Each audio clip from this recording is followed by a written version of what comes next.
नमस्कार, आप देख रहे हैं कच्चा चिट्ठा। मैं हूं आपके साथ प्रीति रघुनंदन। कच्चा चिट्ठा में आज 3 बड़ी स्पेशल रिपोर्ट्स दिखाने जा रहे हैं हम आपको। पहली रिपोर्ट ज़ेलेंस्की के विस्फोटक इंटरव्यू वाली है, जिसकी पूरी जो चर्चा है वो दुनिया में हो रही है। दूसरी एक्सक्लूसिव रिपोर्ट में पुतिन के परमाणु चरित्र का पर्दाफाश होगा। और तीसरी स्पेशल रिपोर्ट पाकिस्तान के प्रधानमंत्री इमरान खान और उनकी बेगम बुशरा बीबी से जुड़ी है। लेकिन सबसे पहले बात करते हैं ज़ेलेंस्की के उस इंटरव्यू की जिसमें पुतिन को धमकियां दी गई हैं। इंटरव्यू ऐसा कि इसकी चर्चा पुतिन के कैंप में भी है। क्या है ज़ेलेंस्की का यह विस्फोटक इंटरव्यू? देखिए हमारी स्पेशल रिपोर्ट।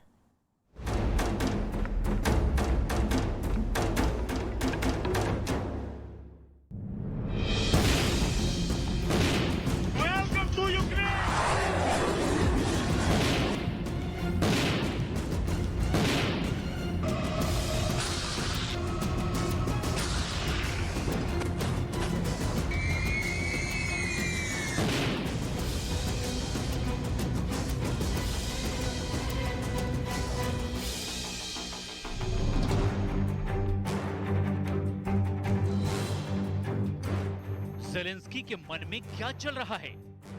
युद्ध के 5 हफ्ते बीत जाने के बाद ज़ेलेंस्की की नई स्ट्रेटजी क्या है? दुनिया के बड़े बड़े अखबारों को ज़ेलेंस्की इंटरव्यू दे रहे हैं और इंटरव्यू में ज़ेलेंस्की ने जो बयान दिए हैं वो बेहद चौंकाने वाले हैं। ज़ेलेंस्की ने कहा है कि फ्रांस के राष्ट्रपति इमैनुअल मैक्रों पुतिन से डरते हैं। ज़ेलेंस्की ने पुतिन को धमकाया है कि अब पुतिन को 20 साल तक बंकर में ही छुपकर रहना होगा। ज़ेलेंस्की ने बताया कि जब 24 फरवरी को कीव के अंदर पहला धमाका हुआ तो वो अपनी पत्नी और बच्चों के साथ थे। इंटरव्यू में ज़ेलेंस्की ने कैसे यूक्रेन के दुश्मनों को ललकारा है, ज़ेलेंस्की क्यों फ्रांस से नाराज हैं, ये भी समझाएंगे। लेकिन पहले देखिए युद्ध की सबसे दर्दनाक तस्वीर।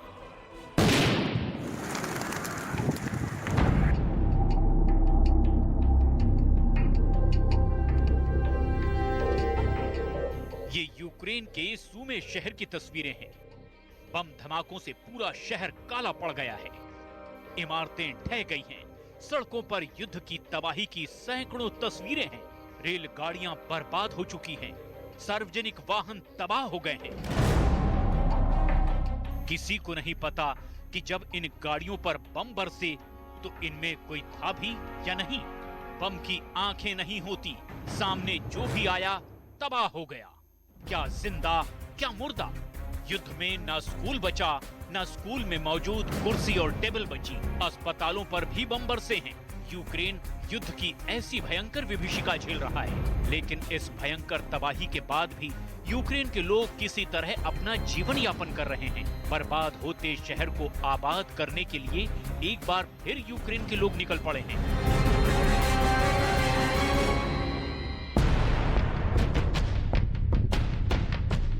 जब यूक्रेन जल रहा है, ऐसे में यूक्रेन के राष्ट्रपति आखिर कहां हैं? दुनिया के एक बड़े अखबार ने ज़ेलेंस्की के बारे में दावा किया है कि ज़ेलेंस्की एक सरकारी भवन में है। सरकारी भवन को चारों तरफ से रेत की बोरियों से घेरा गया है। इन बोरियों के अलावा भी इस सरकारी भवन के चारों तरफ टैंकों का एक घेरा बनाया गया है।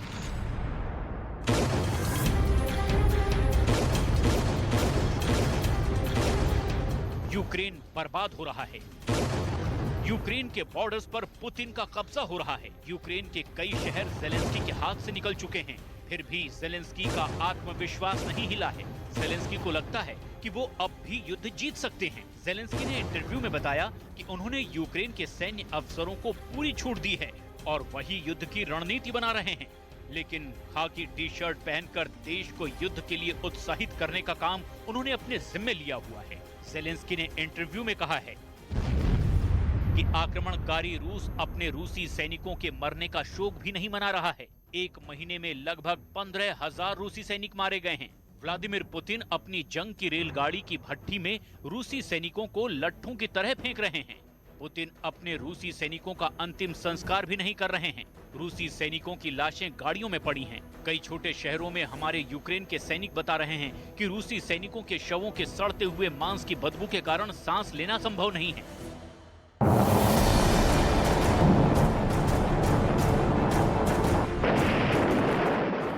जेलेंस्की ने युद्ध का जो वर्णन किया है वो हैरान करने वाला है। जेलेंस्की एक कमजोर देश के राष्ट्रपति हैं।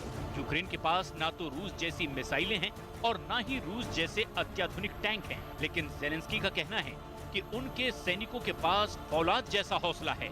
जेलेंस्की ने इंटरव्यू में बताया कि उनके सैनिक रूसी टैंकों के सामने लेट जाते हैं, वो आखिरी सांस तक लड़ना चाहते हैं। लेकिन जेलेंस्की ये भी कहते हैं कि वो अपने सैनिकों को खुदकुशी करने का आदेश नहीं दे सकते।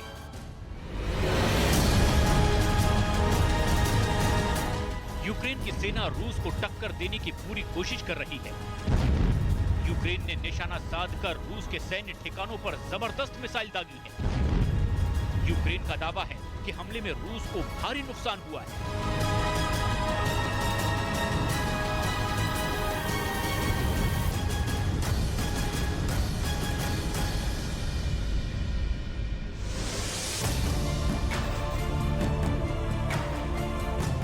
ये जलता हुआ टैंक भी रूस का है। यूक्रेन का दावा है कि चरन्यू में यूक्रेन की फौज ने रूस के एक टैंक को निशाना बनाकर ध्वस्त कर दिया है। ये वीडियो भी यूक्रेन ने जारी किया है। यूक्रेन का दावा है कि रूस की सेना के काफिले पर यूक्रेन के फाइटर्स ने बमबारी की है, जिसमें रूस को जबरदस्त नुकसान पहुंचा है। लुहांस्क में तेल डिपो जल रहा है। ये खतरनाक हमला रूस के सैनिकों ने किया है। तेल डिपो पर भारी बमबारी के बाद डिपो में जबरदस्त आग लग गई। तेल डिपो से निकलते काले धुएं से आसमान ढक गया।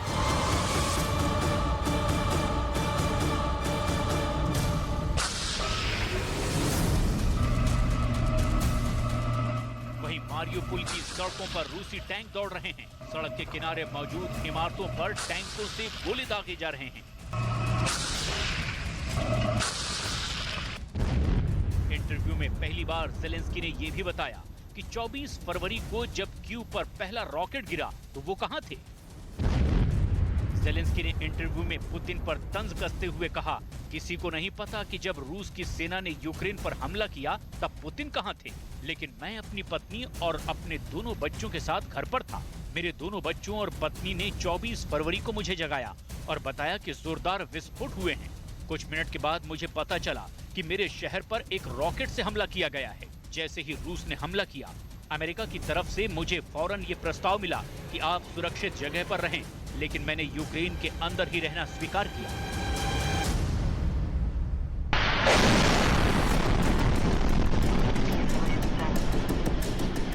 मारियोपोल की जंग में यूक्रेन ने फाइट बैक किया है।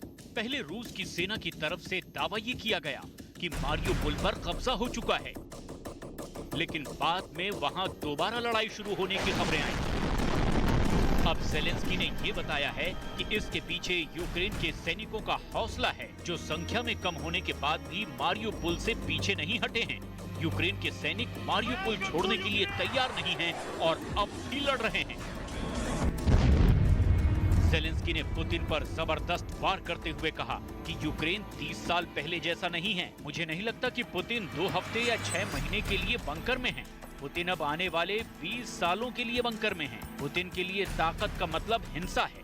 पुतिन की सेना हमारे शहरों के मेयर का अपहरण कर रही है। हमारे कुछ मेयर मार डाले गए हैं।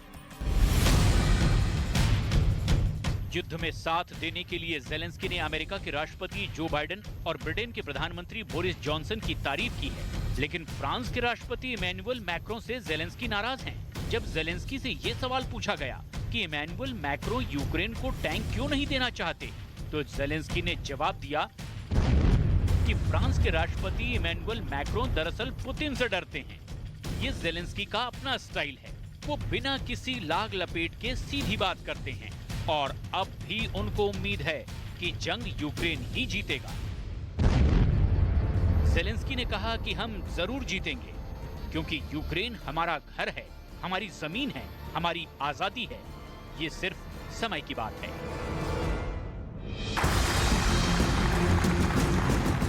यही जेलेंस्की का वो जज्बा है जिसको दुनिया आज भी सलाम कर रही है। ऑस्ट्रेलिया की संसद में जब जेलेंस्की ने संबोधन शुरू किया तो सबसे पहले ऑस्ट्रेलिया के सांसदों ने खड़े होकर तालियां बजाकर जेलेंस्की का अभिवादन किया। ऑस्ट्रेलिया के प्रधानमंत्री स्कॉट मॉरिसन ने कहा कि ऑस्ट्रेलिया युद्ध में यूक्रेन की मदद भी करता रहेगा। Mr. President, the people of Australia stand with Ukraine in your fight for survival. Yes, you have our prayers, but you also have our weapons, our humanitarian aid, our sanctions against those who seek to deny your freedom, and you even have our coal, Mr. Speaker. And there will be more. Today I announce an additional package of defensive military assistance to assist in the defence of your homeland, including tactical decoys, unmanned aerial and unmanned ground systems, rations and medical supplies. Zelensky ने भी Australia को संबोधित करते हुए उनसे सैन्य मदद की मांग की। For example, you have very good armed personal vehicles, Bushmaster, that could help Ukraine substantially, and other pieces of equipment that could strengthen our position in terms of armament. So if you have an opportunity to share this with us, we would be very grateful. हालांकि खबरें ये भी आ रही है कि युद्ध रोकने के लिए ज़ेलेंस्की यूक्रेन के पूर्वी इलाकों पर समझौता कर सकते हैं, जिनको रूस ने एक स्वतंत्र राज्य घोषित कर दिया है। डोनेट्स्क और लुहांस्क को रूस ने यूक्रेन से स्वतंत्र राज्य घोषित कर दिया है और टर्की में इन्हीं दो इलाकों पर रूस और यूक्रेन के बीच वार्ता चल रही है।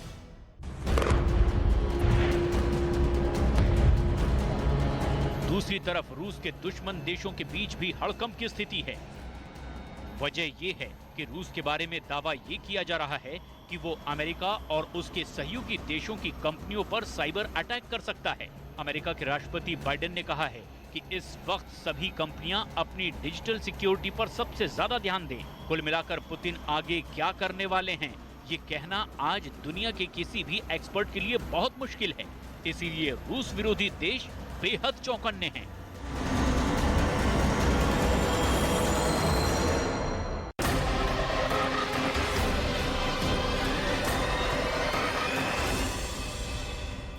व्लादिमीर पुतिन ने रूस में 1.25 लाख से ज्यादा मिलिशिया शामिल करने को मंजूरी दे दी है। ये वो लड़ाके होंगे जो रूस की सेना से अलग होंगे।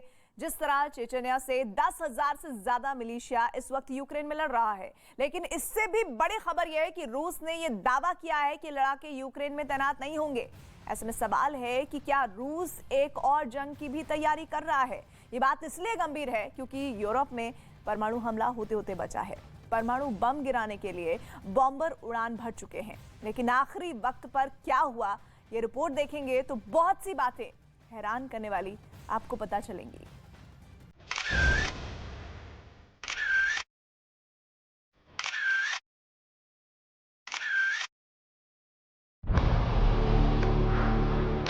ये वो तस्वीरें हैं जो पुतिन की परमाणु स्क्रिप्ट एक्सपोज कर रही हैं।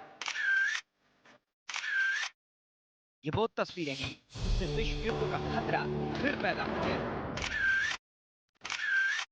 ये वो तस्वीरें हैं जिससे न्यूक्लियर वॉर अब और करीब दिखाई दे रही है।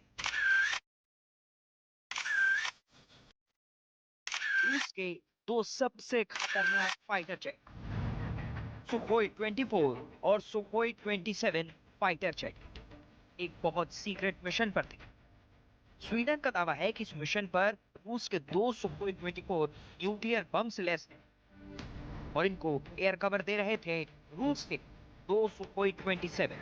दोनों सुखोई 24 बॉम्बर्स को एस्कॉर्ट कर रहे थे। इस वीडियो को देखकर आप इसकी तस्वीर और बेहतर तरीके से समझ पाएंगे। हालात क्या थे? स्वीडन के एयरस्पेस में रशियन एयरफोर्स के जेट की घुसपैठ नई बात नहीं, लेकिन इस बार दावा किया जा रहा है कि रशियन बॉम्बर न्यूक्लियर बम के साथ उड़ रहे थे। ये एक फुल प्रूफ मिशन जो एयर डिफेंस रोल में सुखोई 27 भी थे। सुखोई 24 रूस का एक पुराना बॉम्बर जो न्यूक्लियर बम से हमला कर सकता है। वहीं सुखोई 27 दुनिया के बेहतरीन एयर डिफेंस फाइटर्स में से एक। यूक्रेन युद्ध के दौरान इन दोनों का इस मिशन पर साथ होना और साथ में न्यूक्लियर बम के साथ उड़ान भरना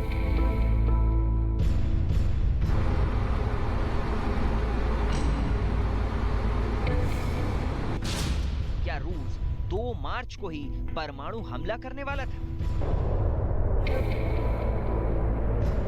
यूक्रेन युद्ध के फौरन बाद यूरोप के बीचों बीच रूस के बहुत ही सीक्रेट मिलिट्री बेस पर हलचल शुरू हो गई। विमानों को हैंगर से निकालकर उड़ान के लिए तैयार किया जाने लगा। रूस का कैलिनिनग्राद एयरबेस, जहां रूस चारों तरफ से नेटो देशों से घिरा हुआ है। इस मिलिट्री बेस पर 2 मार्च को न्यूक्लियर बम के साथ एक बहुत ही बड़ी बिसात बिछाई गई। रूस के बॉम्बर तैयार, रशियन एयरफोर्स के पायलट तैयार, बस ऑर्डर का इंतजार था।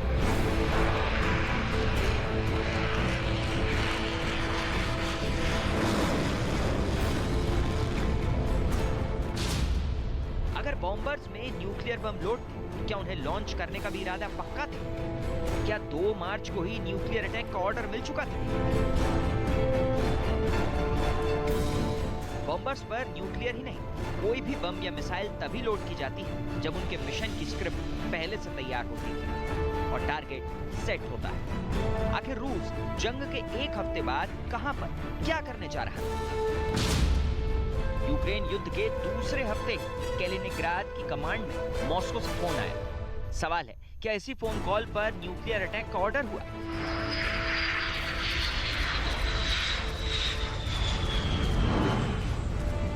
दो मार्च को सुबह से ही कैलिनिनग्राद एयरबेस पर हलचल शुरू हो गई। बॉम्बर्स को परख लिया गया था, तैयारी पूरी थी। कैलिनिनग्राद एयरबेस से फिर वापस रिपोर्ट मॉस्को भेजी।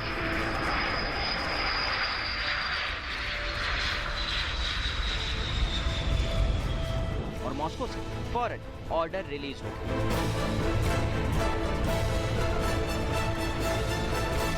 पहले रूस के 2 सुखोई 27 फाइटर जेट्स ने लंबी दूरी की एयर टू एयर मिसाइल के साथ टेक ऑफ किया। इसके बाद न्यूक्लियर बम के साथ उड़े सुखोई 24। ऐसा दावा स्वीडन की तरफ से किया गया है। तो क्या ये पुतिन की एटमी उड़ान थी, जिसके टारगेट पर स्वीडन या बाल्टिक सागर के आसपास का कोई नेटो देश था? सुखोई 24 को न्यूक्लियर बम से लैस किए जाने का दावा बहुत गंभीर है। स्वीडन ने तस्वीरें अपने ग्रीफन फाइटर जेट से रिकॉर्ड की। जब रूस के विमान स्वीडन के एयरस्पेस में दाखिल हुए, तब उनको रोकने के लिए स्वीडन ने अपने फ्रंटलाइन फाइटर जेट ग्रीफन को ही भेजा था। और उसके बाद ये तस्वीरें सामने आई। स्वीडन का दावा है कि इनमें सुखोई 24 न्यूक्लियर बम से लैस थे और उन्हें रूस के सुखोई 27 विमान एयर कवर दे रहे थे। यूक्रेन युद्ध शुरू होने के बाद से स्वीडन और फिनलैंड, इन दोनों देशों की तरफ से ऐसे इशारे मिल रहे हैं कि वो अमेरिकी नेतृत्व वाले सैन्य गठबंधन नेटो में शामिल होना चाहते हैं।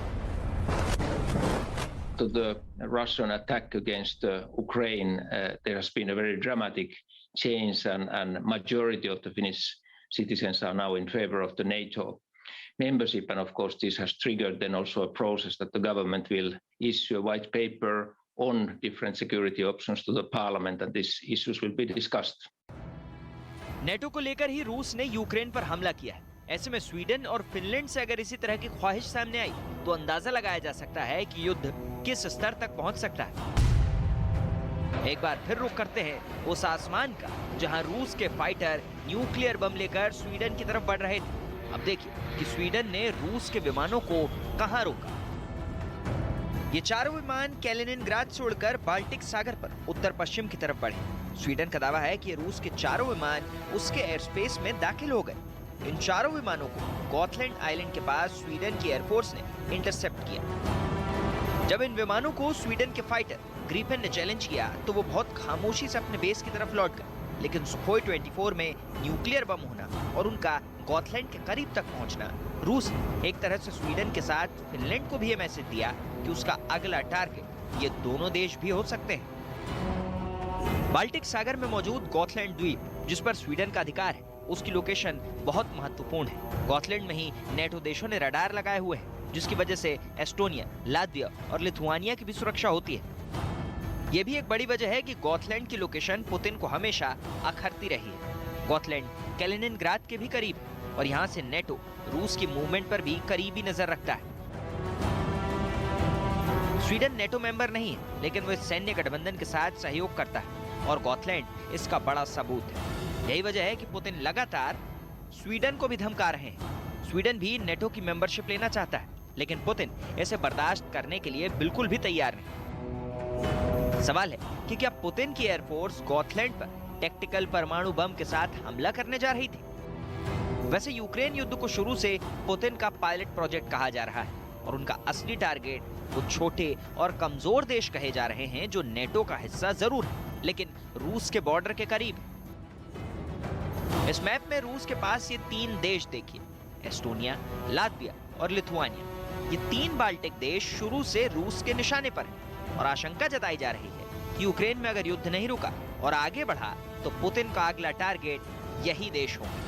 Most terrible thing, if we don't stop Russia now, if we don't hold Russia accountable, then some other countries of the world who are looking forward to the similar war against their neighbors will decide that such things are possible for them as well. The fate of the global security is decided now. अब चलते हैं Ukraine की जमीन पर, जहां रूस के हवाई हमले कहर ढा रहे हैं। इन धमाकों को देखिए। ये वीडियो रूस के रक्षा मंत्रालय ने जारी की है। यूक्रेन एयर डिफेंस सिस्टम यानी रशियन एयरफोर्स को निशाना बनाने वाली मिसाइलों को निशाना बनाया गया है। यहाँ यूक्रेन का book M1 air defence system तैनात था और फिर उस पर गिरी रूस की गाइडेड मिसाइल। यूक्रेन की सेना चाहे मोर्चा संभाली हो, लेकिन रूस के ऐसे ही हमलों ने उसकी कमर को बुरी तरह तोड़कर रख दिया है। Высокоточными ракетами воздушного базирования уничтожены крупные склады горючего в районах Староконстантинов и Хмельницкий, с которых осуществлялись поставки топлива для бронетехники украинских войск на Донбассе. Оперативно-тактическим ракетным комплексом «Искандер» уничтожены 2 крупных склада ракетно-артиллерийского вооружения в населенном пункте Каменка Донецко-российских воздушно-космических сил. За сутки уничтожены 10 украинских беспилотных летательных аппаратов в районах населенных пунктов Изюм. अब आपको ले चलते हैं यूक्रेन के खार्किव, जहां रूस ने ऐसा हमला किया कि यूक्रेन ने अपना सबसे खतरनाक एयर डिफेंस सिस्टम खो दिया। खार्कोव में जगह यूक्रेन के एयर डिफेंस सिस्टम का कब्रिस्तान बन गई। ये तस्वीरें बता रही हैं कि रूस ने जब यहाँ बमबारी की होगी तो तस्वीरें कयामत वाली होगी। यहाँ यूक्रेन एयर डिफेंस सिस्टम के सबसे प्रीमियर हथियार S-300 की पूरी बैटरी तैनात थी। 8 से ज्यादा लॉन्चर यहाँ से रूसी फाइटर्स को निशाना बना रहे थे। यहाँ पर रूस ने ताबड़तोड़ लेकिन सटीक हमले किए। तो देखिए, एक भी S-300 एयर सिस्टम सलामत नहीं बचा। कुछ लॉन्चर ऐसे हैं जिनमें अब भी मिसाइल मौजूद है, लेकिन अब राख के अलावा कुछ बाकी नहीं रह गया।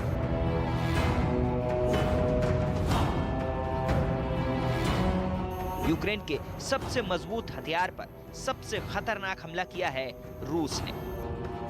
न सिर्फ S-300 के लॉन्चर, बल्कि इनका मिसाइल डिपो भी पूरी तरह से मिट्टी में मिल चुका है।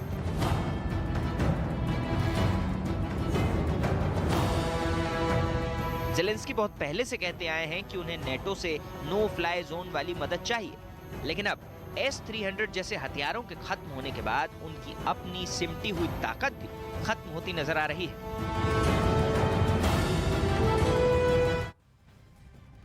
आज इमरान खान पाकिस्तान के टीवी पर लाइव आए। इमरान की नजर में सेना भी उनकी दुश्मन है, विपक्ष तो उनका दुश्मन है ही, अमेरिका भी उनका दुश्मन है। फिर भी इमरान खान फुल कॉन्फिडेंस में है, क्योंकि इमरान को अपनी बेगम बुशरा बीबी पर बहुत यकीन है और इसकी चर्चा पूरे पाकिस्तान में है। अगर इमरान की कुर्सी बचेगी तो बुशरा के चलते ही। आखिर बुशरा के पास ऐसी कौन सी पावर है जिसके दावे पाकिस्तान में भी किए जा रहे हैं? आखिर बुशरा बीबी के ब्लैक चैप्टर का सच क्या है, इस रिपोर्ट में जानिए।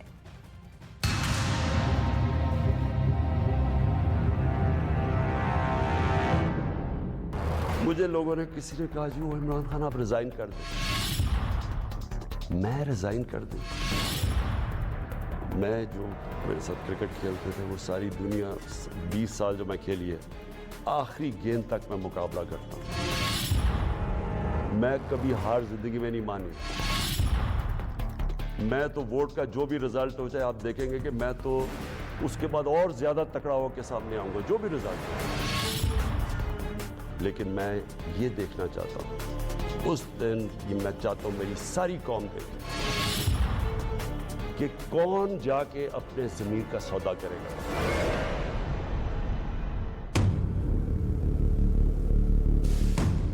बनी गाला की कोठी में बुशरा बीबी काला जादू करती है।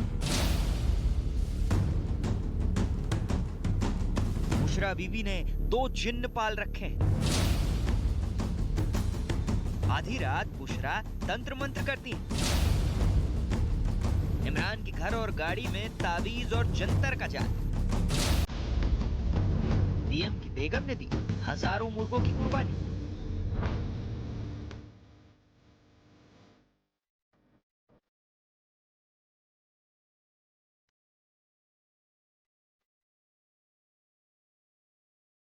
इमरान खान की तीसरी बेगम बुशरा बीबी को लेकर पाकिस्तान में जो खबरें सामने आ रही हैं वो चौंकाने वाली हैं।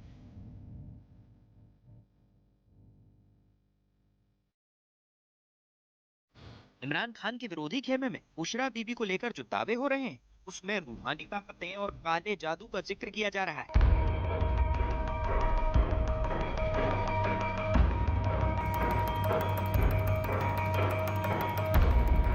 आखिर क्या है इमरान खान की मेमसाब का माया जाल? मैं खान साहब आते हैं, खान साहब सो जाते हैं 12, साढ़े 12, 1 बजे के करीब। उसके बाद मैं अपनी बुक्स पढ़ती रहती हूँ या कुछ इस तरह। मैं सुबह फिर सोती हूँ 5:30 या 6 बजे। क्या है बुशरा बीबी के ब्लैक चैप्टर का राज? जी मैंने हज़रत बीबी फातिमा को अर्ज़ की और फलां का काम हो गया। आई थिंक ये इतनी गलत खबर है कि मैं खुद शीशे में खड़ी होकर अपने आप से सवाल कर रही थी कि अच्छा मैं बीबी फातिमा से बात कर सकती। कितना सच है बुशरा बीबी का जिन्न वाला सीक्रेट? इतनी मुश्किल में खान साहब निकलेंगे तो अल्लाह का कोई बहुत बड़ा मुआवजा होएगा।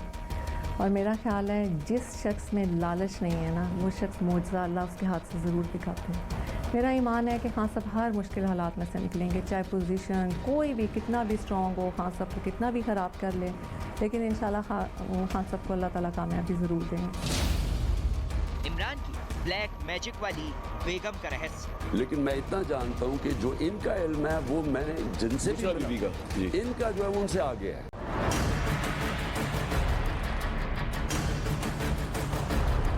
पाकिस्तान के प्रधानमंत्री इमरान की डोलती कुर्सी की खबरों के बीच बुशरा बीबी का ब्लैक चैप्टर एक बार फिर खुल गया।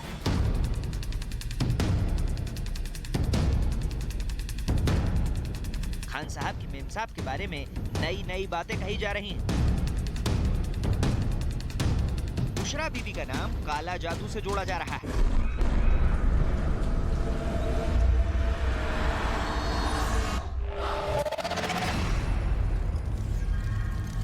वज़ीर-ए-आज़म के जिन्नात वो तकर्रियाँ करते हों, जिन्नात टाइमिंग्स तय करते हों, या फिर वो जिसको तोता फाल कहते हैं वो निकाल के करते हों, तो फिर इस मुल्क का दुनिया में तमाशा बनना जिस तरह अब बना है, इदारों का तमाशा बनना, फिर उसमें हमें कोई मेरे ख्याल है इसमें कोई हैरानगी की अचंभे की बात नहीं है। और मैं तो ये समझती हूँ कि अगर वो इतना ही उनका जादू टोना सक्सेसफुल है, हिसाब किताब सक्सेसफुल है, वो जो जंतर मंतर जिसको कहते हैं वो सक्सेसफुल है, तो वो अवाम की भलाई के लिए क्यों इस्तेमाल नहीं होता? वो जो जिन्नात की असिस्टेंस है या जंतर मंतर जो हैं वो सिर्फ अहम तरीन तकर्रियाँ करने के लिए ही क्यों इस्तेमाल होते हैं? वो इस चीज़ के लिए इस्तेमाल क्यों नहीं होते कि आवाम से महंगाई का बोझ कम किया जाए?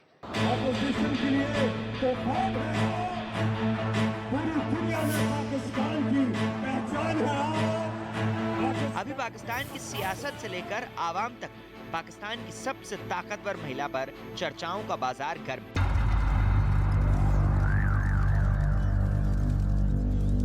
रहस्यमयी बातें हो रही हैं। जितनी चर्चाएं नियाजी के तख्ता पलट की हो रही हैं, उससे कहीं ज्यादा सुर्खियां इमरान की बेगम और उनकी रूहानी ताकतों को लेकर हैं। जो इस्तिलाह इस्तेमाल की उसका बराह रास्त ताल्लुक वज़ीर आज़म के घर से है। यानी उन्होंने फरमाया कि जादू टोने के ज़रिए जो फर्दर ट्रांसफ़र पोस्टिंग है या नोटिफिकेशन का मामला है उसको देखा जा रहा है। तो ये बहुत ही काबिल मज़म्मत बात थी एक तरफ, और दूसरी तरफ से तो टेम्परेचर वैसे हाई था। तो दोनों तरफ से काबिल मज़म्मत नहीं है बैरिस्टर साहब? ये काबिल मज़म्मत है। आपने जिस अंदाज में मुझे ये बात आश्कार की है। जी। मैंने पहले ये समझा नहीं था, पर अब समझाऊं कि वो किधर इशारा था और प्राइम मिनिस्टर के घरेलू रिश्तों के बारे में ये कहना, ये उनका भी बिल्कुल नामुनासिब था। पाकिस्तान में दावा किया जा रहा है कि अगर बुशरा बीबी की शख्सियत पर काले जादू का धुआं है तो रूहानी ताकतों को जगाने वाली आग कहीं ना कहीं जरूर लगती होगी।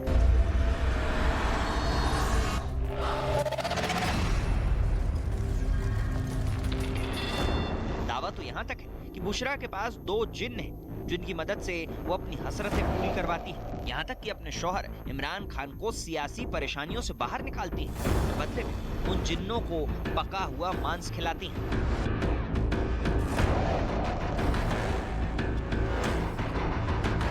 और आज बनी गाला में जो अमर बिल मारूफ की बात करते हैं, ये मैं आपको बिला खौफ तरदीद कह रहा हूँ, मनो मुर्गी के गोश्त को वहां जलाया जाता है। लोगों को आज दाल नहीं मिलती खाने के लिए, आज रोटी को लोग तरस रहे हैं, बच्चे दूध को तरस रहे हैं, शीरखार। और बनी गाला में जादू टूने के मुर्गे का गोश्त उसको जलाया जाता है। अंदाजा करें ये आलम है। और फिर कहते हैं रियासत मदीना, जिम्मेदारी से बात कर रहा हूं, I am saying this on record without any fear of contradiction. तो जो लोग रियासत मदीना की बात करते हैं उनको अपने गरेबां में झांकना चाहिए, जाके देखें आईने में अपना चेहरा। ये तो जो जादू टूना जो है, यानी कुरान हकीम में जिसमें इसके खिलाफ सख्त तनबीह की गई है, वहां पर मनो मुर्गी का गोश्त जलाया जाता है बनी गाला में। ये मैं आपके आज प्रोग्राम में आज आपको ये दे रहा हूँ। बुशरा सार्वजनिक तौर पर बहुत कम नजर आती। उनका कोई सोशल मीडिया अकाउंट नहीं। बुशरा बुर्के में रहने वाली किसी पाकिस्तान पीएम की पहली बीवी है।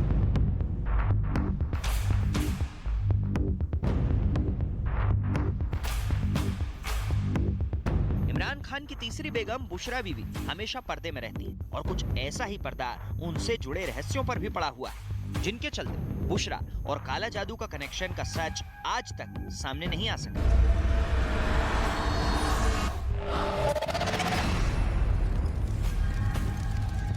ऐसे में अगर बुशरा बीवी के रहस्य से पर्दा उठाना है तो पाकिस्तान की गलियों से लेकर चौबारों तक सुनाई दे रही हैरान कर देने वाली बातों पर गौर करना जरूरी है।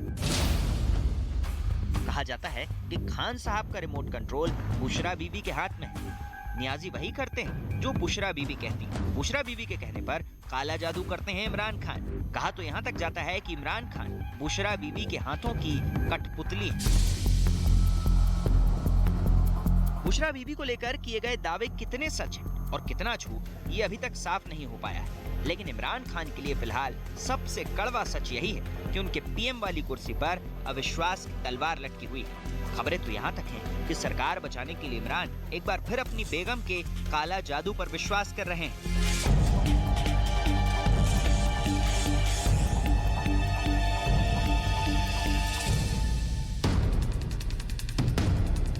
बुशरा बीवी के साथ इमरान खान की बहुत कम तस्वीरें दुनिया के सामने आती हैं। बुशरा बीवी ज्यादातर उनके बंगले में ही रहती है। बनी गाला की कोठी में बुशरा क्या सच में काला जादू करती हैं? क्योंकि जिस बुशरा बीवी के बारे में लोग जितना अधिक जानना चाहते हैं, वो अपने बारे में उतना ही कम बताते हैं। आज तक बुशरा बीवी को बस एक बार टीवी इंटरव्यू में देखा गया है। वो कहते हैं कि मेरी वजह से खान साहब में तब्दीली आई। असल में हम दोनों की वजह से एक दूसरे में तब्दीली आई।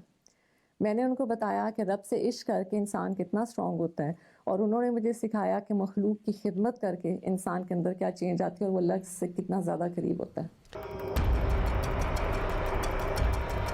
बुशरा बीवी की रहस्यमयी कहानी इमरान खान की किस्मत के साथ चस्पा है, क्योंकि बुशरा बीवी की रूहानी ताकतें और उनके ब्लैक मैजिक से जुड़े सीक्रेट पर एक से बढ़कर एक दावे किए जाते हैं। यहाँ तक कि इमरान खान पर सवाल दागे जाते हैं।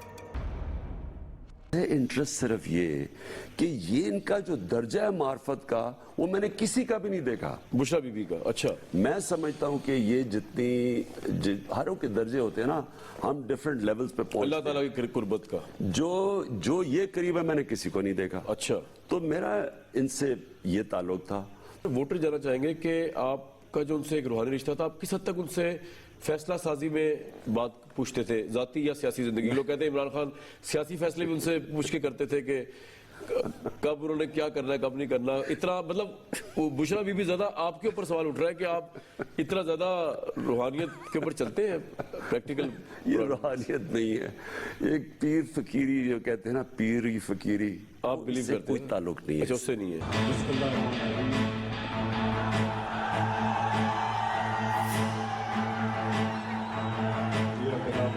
ये बात पाकिस्तान का बच्चा बच्चा जानता है कि इमरान खान के हर बड़े फैसले के पीछे बुशरा बीबी होती है। चेहरा भले ही नियाजी का होता है, लेकिन फैसला बुशरा बीबी का ही होता है।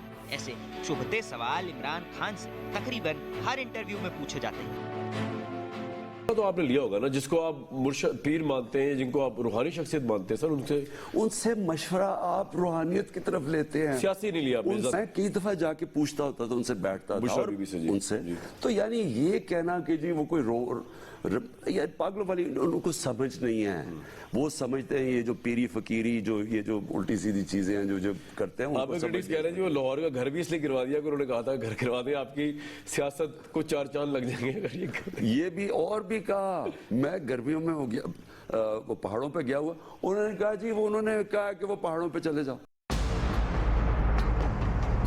कहा जाता है कि अपने इंटरव्यू में इमरान खान बुशरा बीबी के बारे में जितना बताते हैं उससे ज्यादा छुपाते हैं, क्योंकि बुशरा के ब्लैक मैजिक की जो मिस्ट्री है, उनकी रूहानी ताकतों का जो तिलिस्म है, उसका नियाजी की किस्मत से कनेक्शन है। शादी आपने इसलिए की कि शायद आपको कोई ख्वाब में कोई ज़ारत हुई थी या कुछ ऐसी बात हुई थी? बहुत माजरत चाहता हूँ, लेकिन ऐसी नहीं, आपने बड़ा अच्छा किया, ये आपने सवाल किया। मुझे था कि शायद आप ये ना करें। देखें, मुझे कभी भी नबी करीम की इस तरह ज़ियारत नहीं हुई कि उन्होंने मुझे हुक्म दिया हो कि तुम खान साहब से शादी कर लो। ये बिल्कुल झूठ है। और जिसने कहा है, मुझे समझ नहीं आ रही कि उसकी ज़बान में इतनी हिम्मत कैसे होगी कि उसने ये लफ्ज़ अदा कर दिया। ये इतनी बड़ी हस्ती हैं, वो रहमतुल आलमीन है। इनकी रहमत से, करम नवाजी से घर बनते हैं, घर जुड़ते नहीं हैं।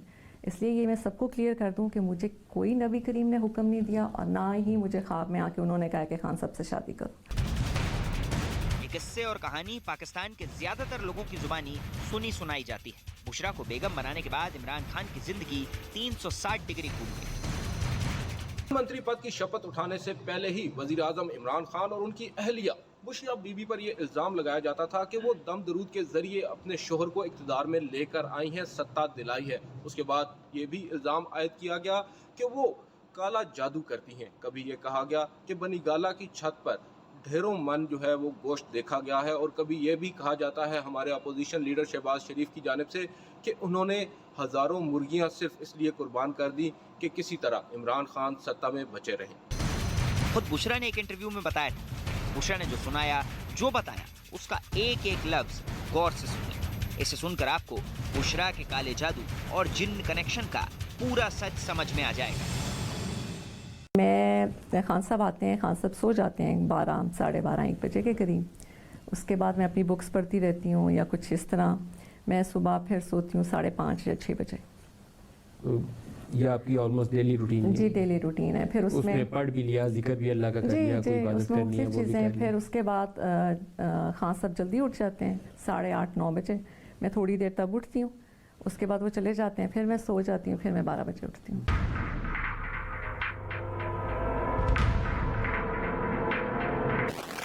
जिस इमरान को लेकर उनकी पहली बीवी ने तमाम आरोप मढ़े, जिस नियाजी के चरित्र पर उनकी दूसरी पत्नी ने कई मर्तबा कीचड़ उछाला, उसी इमरान को उनकी तीसरी बेगम ने कैसे जिहादी खान में बदल दिया।